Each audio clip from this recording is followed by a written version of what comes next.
What's going on, everybody? It's Fabe here, your host of the Self-Educated Entrepreneur Podcast. And today we have another special guest on the show. And this special guest is somebody who wears many hats and can do many things. She is a podcaster, an author, animal lover, and world traveler. In a decade of her entrepreneurial career, she has created several startups. And through her books, blogs, and podcasts, her goal is to show people how to launch and manage an online business on a budget. She is currently the leader of the Biz Builders Buzz community, and it's a private community exclusive for members. The membership is currently free for a beta period, and this community is to help you build a business on a bootstrap budget. So without further delay, let's welcome Sarah to the show. Hey, Sarah, what's going on? Not much. Thanks for having me. I love that intro. Yeah, no problem. I mean, we got to represent and show everybody all the stuff that's going on. So let's get right to it. So with this decade of experience, I want to go back for a second. Let's take the people back. How how did this all start? This entrepreneurship journey? Let's see. Well, it's actually over a decade now. 2008 is when I started. I had actually had six different jobs that year. Oh my, what? Not at the same time, but throughout the course of the year, things Okay. just weren't working out. And I decided I didn't want to work for somebody else. So I started a photography business. Um, I was doing weddings and portraits, Mm-hmm. and but I didn't really like that so much. I preferred doing like taking photos of animals and architecture and landscapes, but the money is in, weddings and Mm-hmm. portraits. But the bigger issue was actually just the expense of maintaining equipment and lighting and all of that. So I decided to switch to an online business model, but I wasn't sure what I wanted to do. So I tried a bunch of different things like drop shipping, affiliate marketing, blogging, and it was through the that process that I discovered all these free or affordable tools, resources, and software that you can use to manage an online business on a budget. So I decided to write a book called Frugalpreneur, which goes over like the different kind of online business models and how to run them on a budget. And while I was writing that book, I decided to launch a podcast with it, also called Frugalpreneur. And but it was only going to be 10 episodes or something, just Mm-hmm. just to kind of coincide with the book for extra marketing and whatnot. But I was getting more leverage and traction with the podcast than the book, and I love the connections I was making. Mm-hmm. So I kept the podcast going, and I've been doing that for like 2 years now. And uh, and I was editing my own podcast, and people, and I still do, and people would compliment me on the quality, and so I decided, well, why not get paid to do it for other people? Right? So then I launched a podcast production agency, and now I'm working on a podcasting course. So I'm kind of all in on podcasting now, but it took over a decade of trying this, that, and the other thing to get to that point. So yeah, I think I've started probably like close to 30 businesses. Oh my goodness. But you know what I love? You have that spirit. You never give up. It's just Right. moving on to the next thing or whatever. Oh, okay, well, that didn't work. So let's see what does, what better aligns. And that's awesome that you found something that aligns with you and now you're doubling down on that, Mhm. Yeah, finally focusing on that one thing instead of 10 different things at a time. which is very, very common. Trust me, I've been there. I took a long stint off of. I was still doing the podcast and I was blogging, but like I took a stint off of social media for about 2 months because it just, gosh, social media, Facebook, Mm. Instagram, Twitter, everything, it can all be so much. So I kind of just really focused in on the podcast and really focused on my blog, my those avenues. And I feel so much better, just like I'm sure you feel so much better about, okay, I feel very comfortable with the podcast and growing this network. Yeah, I think as entrepreneurs, we tend to have shiny object syndrome. And, we think of a new idea and we just want to jump on it instead of staying focused. Yeah. Like I never knew until, and I'll say I was one of these people. I never knew that you actually get like a high from like Mhm. these people that buy new courses and buy new, oh, I got the motivation. Now I'm going to buy this course. I'm going to buy that course. I'm going to learn this thing, that thing. And it actually took me kind of reading it to realize like, okay, that's actually what I'm doing. I'm Mhm. chasing this course, that course, trying to find that magic pill when really a lot of stuff you may already have or you researched online works. You just have Mhm. to apply it. Mhm. Yeah, I think that's the other problem that entrepreneurs have, or I know I have, is that we spend so much time learning, and you should learn Hmm. Hmm. through books, podcasts, courses, but we don't end up implementing what we're learning. Yes. So then it's then it's pointless. So, Exactly. yeah. Exactly. You go searching. What's funny too, you go searching right for that magic answer only to find that the course you bought 2 times ago that you just bought in this course is literally saying the same thing that that course that you bought 2 weeks ago is saying. Right. Yeah, it's kind of redundant after a while.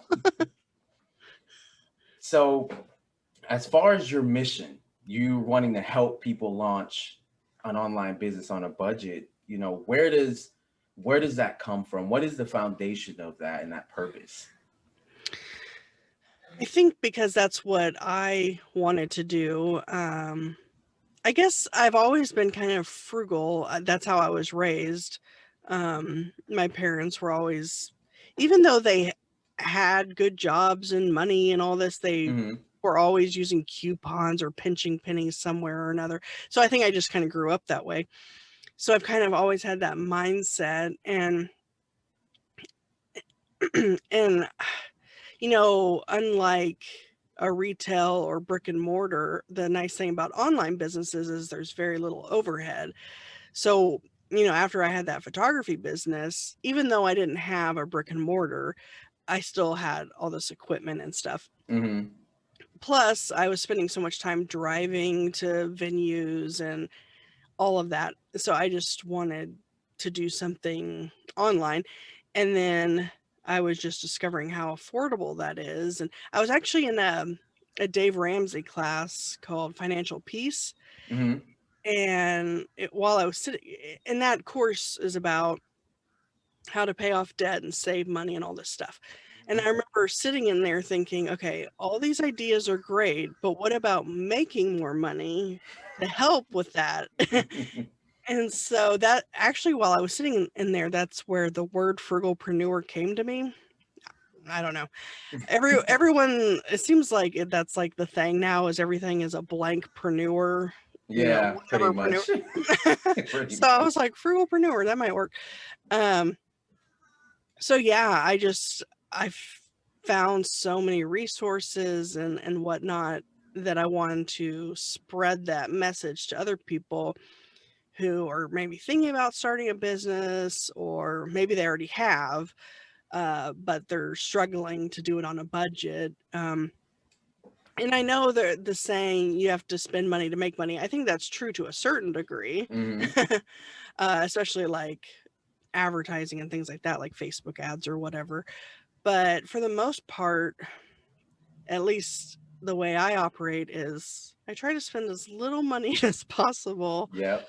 And then, of course, as you make more money, you can, assign some of that money to, Yeah. y- you know, do Your other further things. development, basically. Right. Yeah.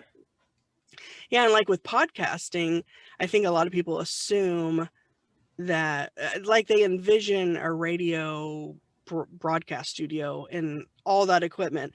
But I started my podcast for under $100 with a ATR 2100 mic, which was like 60 or 80 bucks. And it's a USB that plugs right into your laptop. And there's free Hmm. software to record and edit, like Yep. Audacity. And I love Audacity. That's what I use. so, yeah, I think it's just a matter of people assuming that to start a business, even an online one, is expensive, and they just need to be shown the different types of online business models and how you can run them affordably with various software, some of which are free. So, Mhm. yeah. And it's such a huge benefit because you're running a business, but your cost and your overhead are so low. Like that's what got me interested, not only wanting to help as well, help people as well, grow side hustles and turn them into profitable businesses. But that avenue, I think, I don't, it was an ad or something somewhere I saw of a gentleman who started an online business, and he was the only employee, and he had systems and this that in place, and he was making millions of dollars being the only person in his business.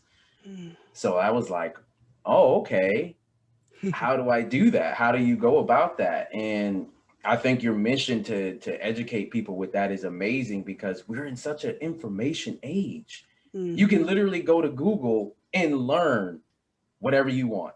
Mhm.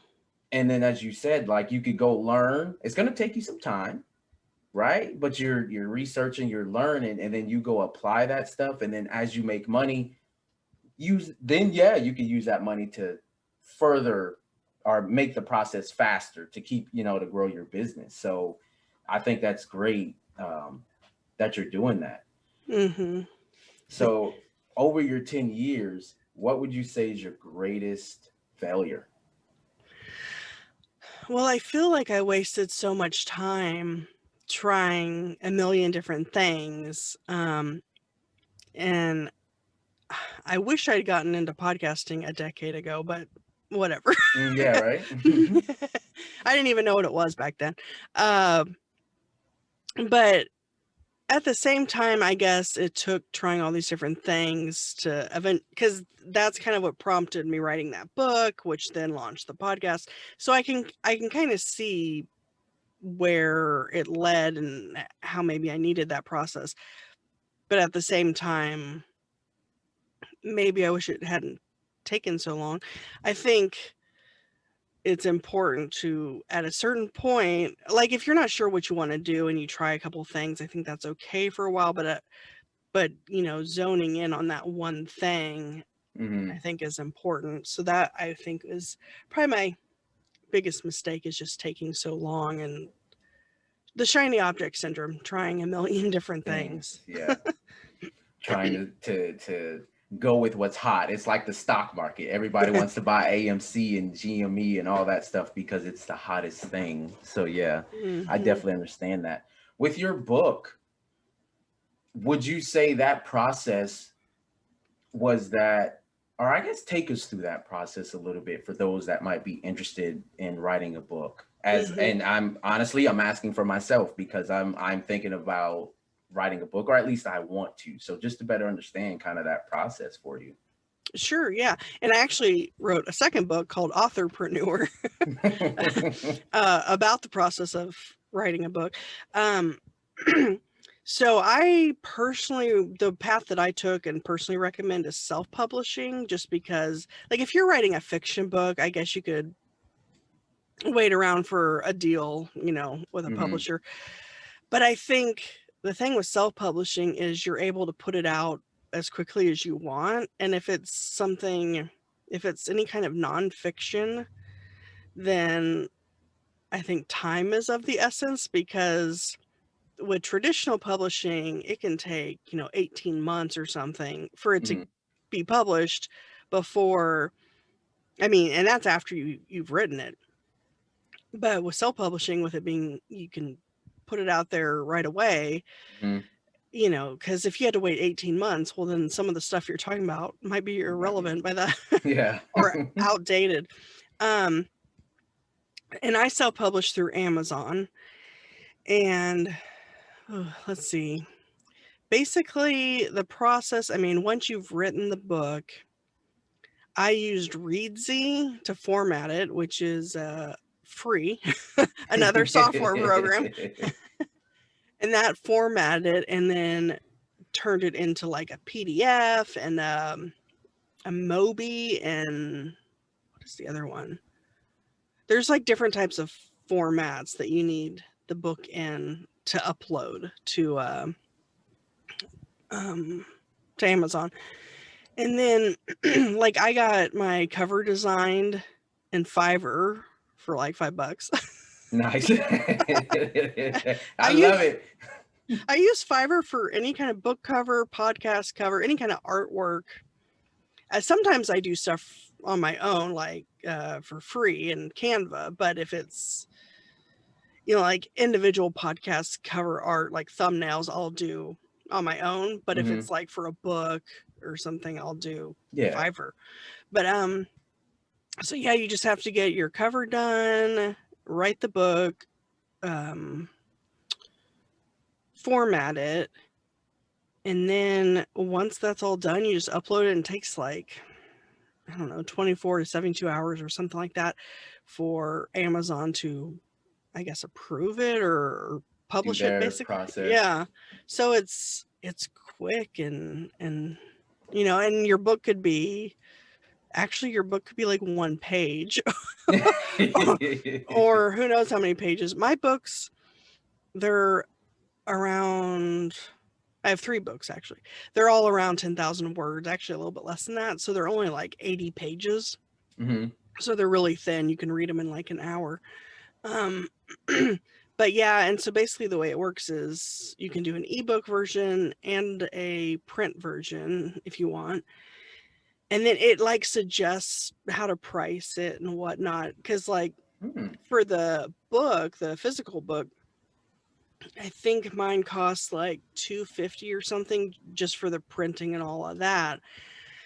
And so I priced them at, I think it's $7.99. And so, and then I make like 70% of the difference between the print cost and the list price. Mhm. So, and apparently you can make more self-publishing because you can set your price and you make, you know, 70% of whatever versus traditional publishing. Apparently you only make like $1 a book. No way. Yeah. So, but of course, when you self-publish, I mean, you're probably not going to sell as many, obviously, as traditional because you're having to do everything yourself. Although they say with traditional publishing, you still have to do your own marketing as well. So it's like, What? Wow. yeah. I guess with traditional, the advantage would be you usually get some kind of upfront, what do they call that? Advance. Yeah. Oh, yeah, an yeah, advan- yeah.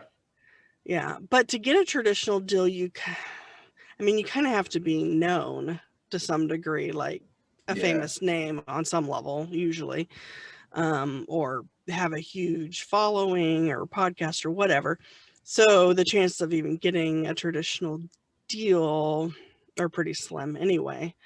So yeah, I recommend not even wasting time with that unless you are some well-known, you know, you have hundreds of thousands of followers or something like that. Um, Definitely self-publishing is what I recommend. Okay. Well, good tips there. Do you have any tips for anybody that's wanting to start a podcast? Yeah, so I have another book. The third book is called Podcastpreneur. There's a theme there. I call it the Preneur series. It's like a trilogy or trifecta. But Okay. yeah, so with starting a podcast, I do recommend getting like a mic or like what you have, like a headset that has a Mhm. mic, a little mic, something like that. Versus, I mean, you could start out with like ear pods or something like that Mhm. for the, you know, um, but like I said, my mic was like $60, I think, maybe 80. And really, that's all you need. I mean, everyone probably has a computer. So this mic you can actually plug directly into your computer, and then free software, Audacity, and there's some others as well. Um, so there is maybe a little bit of a learning curve as far as learning the software, but the expense isn't. I mean, you do need a podcast host to host your files and publish them out to the directories. And you can do that for free. There's a few, I think Spreaker has a free plan, but it's only up to like 5 hours. So at a certain point, you would have to upgrade, and I think it's $7 after that per month. Anchor is free, though. I mean, I guess you could start there, though I know there's been a lot of, I don't know what the word would be, but I wouldn't recommend it. I would recommend going with some kind of host where you pay a small fee for. Usually it's like $5 to $20. I used Captivate. So yeah, you do have that recurring cost, but it's still pretty minimal. And then yeah, you would need cover art, which I got in Fiverr for $5. And then yeah, you can recording. I find that people, it isn't so much the recording that people have an issue with. It's all the post-production, all the time that takes, and maybe even knowledge. And so that's why I launched the production agency, because I think so many people pod fade, which is like where their podcast dies out, because they're just so overwhelmed with the amount of time and knowledge and whatnot that post-production takes. And so basically what I do is, like, someone can record an episode, send it to me, and I do all the rest, like the editing, production, the audiograms, social media graphics, blog posts, transcripts, all of that stuff. So it saves people a ton of time. Yeah. Yeah, because I've noticed that it takes about 3 hours or so post-production for every episode to do all that stuff. So I think that's a big issue that that people have. But yeah, I say, now is the time to start a podcast, because it started in like 2004, and so between 2004 and 2019, so 15 years, there was 800,000 podcasts. Well, between 2019 and 2020, so just 1 year, it doubled to 1.6 million, and now it's at 2 million. So it's still not saturated compared to like blogs, which I think last I knew was 600 million. And I forget how many YouTube channels there are. So your ability to be found and whatnot is still much higher with a podcast than a blog or a YouTube channel. But obviously podcasting is becoming more and more common and popular, and there's a lot of money being thrown at it, especially with Spotify. And so I think it's important to get in. Yeah. And I wish I had gotten in a decade ago, but I don't think I even knew what podcasting was until, let's see, I started mine, I don't know, maybe 4 years ago. Yeah. Yeah. So, and it's funny because I'm a big music person. And so I would only listen to music. And anytime a commercial came on, or the DJ or host or whatever, I would change it to another station that had music. So when people started talking about podcasts and how I should listen to this podcast, I was like, that doesn't sound interesting to me or appealing, because I like music. Well, then I started hearing about specific podcasts that sounded like my cup of tea, like Entrepreneurs on Fire and Smart Passive Income and all that. And so I gave those a try, and I fell in love instantly, because it's so niche. And very few podcasts have, well, those two do, but a lot don't have like ads and all that stuff. So I love how much content you're getting and how much you're learning in a short period of time. And so, yeah, I had only started listening to podcasts probably like a year before I started my own podcast. Yeah, I'd say that I was listening to them about that long too. And it's such a benefit, because your podcast, people can listen to it anywhere. So if they Mhm. want to go on a walk or, cleaning the house or whatever, they can listen to it at all those times and then come back Mhm. to it if, they want to listen to it again and really consume that content. And that's what I like about it over doing like YouTube or, just solely blogging or whatever, just using that as a combination that people can take you anywhere and learn from Right. you. Yeah, they can multitask, be driving to work or doing dishes or whatever. And so they're more likely to consume more content. Because, like you said, if they're watching a YouTube video or reading a book or a blog that involves your eyes, and you might not even finish the book or the YouTube video. Hmm. Whereas with a podcast, since you can multitask with it, you're much more likely to finish the hour episode or whatever it might be and really get to know, like, and trust the host. And yeah, I think, especially for businesses, it's important. I think it's going to almost be expected at a certain point for businesses in particular to have a podcast.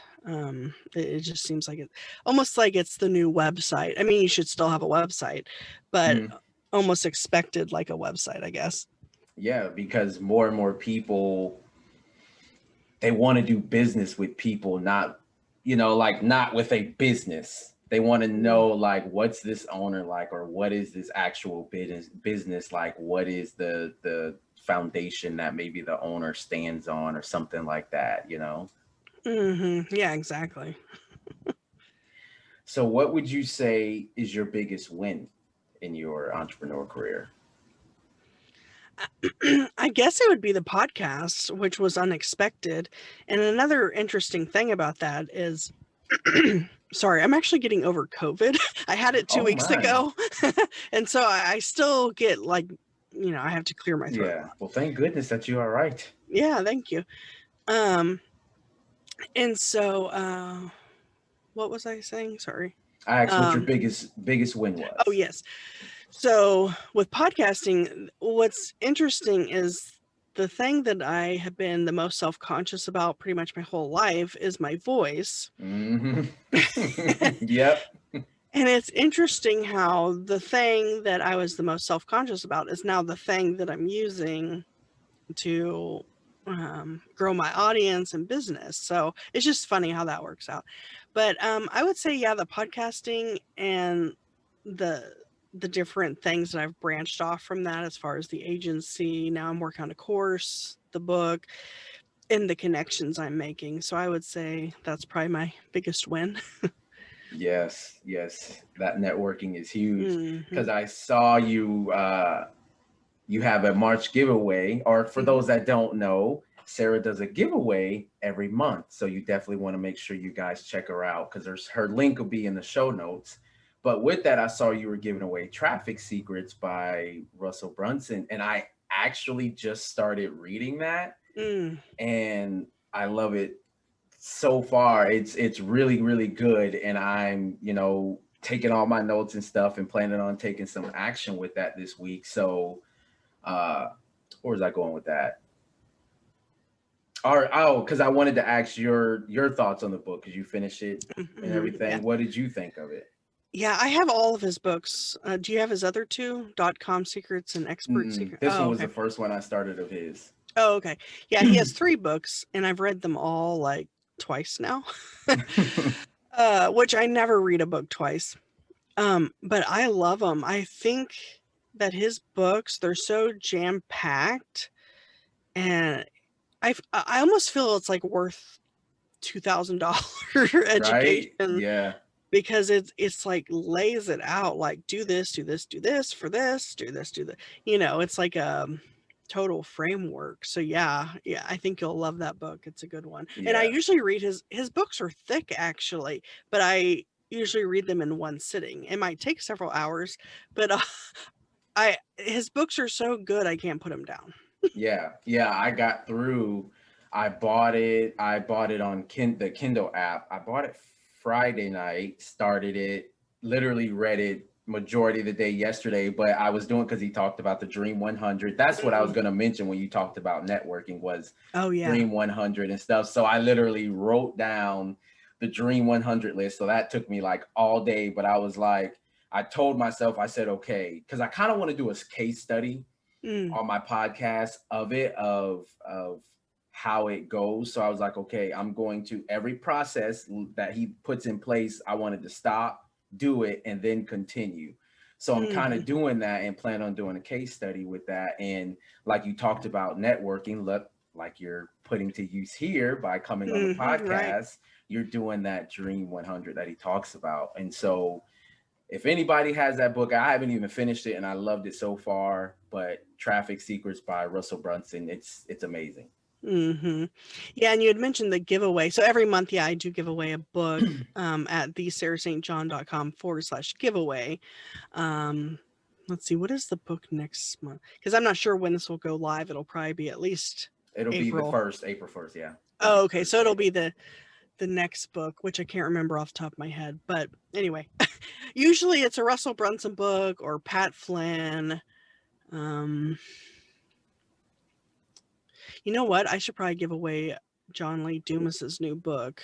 I'm actually halfway through reading that one right now. Anyway, sorry, I got sidetracked there. All good. Now on your site, you mentioned you were featured on NBC News. So I wanted to kind of hear about that experience and how did you get that?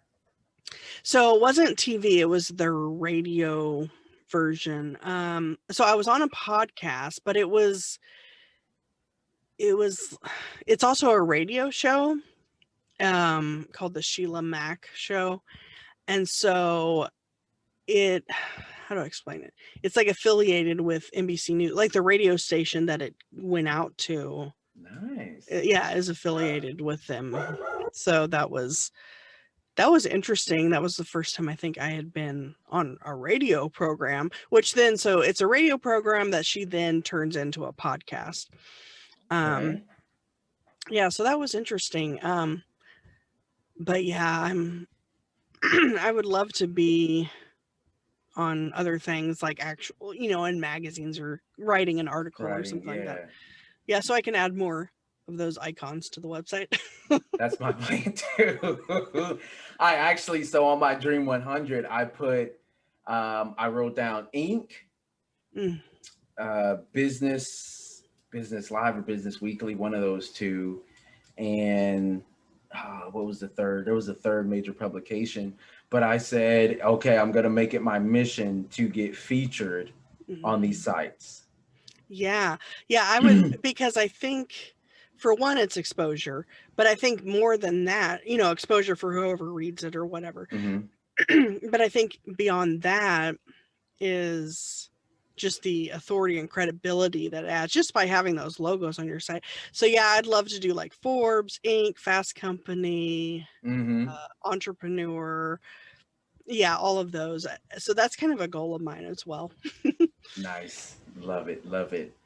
So, okay, Sarah, tell us, do you have any services you're offering right now? Anything like that for the people to be able to take advantage of? Sure. So I have the podcast production agency, which is Podseam, PODSEAM.com. If people are looking to start a podcast or already have one. And then I have a course coming out called podcastprofitpro.com. It's currently for pre-sale. I'm hoping it'll be in the next couple of months. Hopefully it'll be launched. And the 3 books that I mentioned, I actually give away for free, the PDF version at thesarahstjohn.com/free. That's Sarah with an H and then STJOHN. And then as far as other services, I've recently launched like one-on-one coaching. So someone could just send me a message either through my website, or I'm on all the social medias at the Sarah St. John. Like if they're wanting to start a business, but they don't know what kind of business or how to launch the business, what they need, or let's say they already have a business, but they're kind of stuck and whatnot. So, yeah, I would say that those are the main resources. Awesome. Well, all right, guys, that's going to do it for this episode of the podcast. Thank you again, Sarah, for coming on and sharing your wisdom with us. Well, thanks so much for having me. I had fun. So, as always, guys, hope that you guys enjoyed this show. Thank you for tuning in. And as I always say to you guys, I hope that I was able to help you see your future.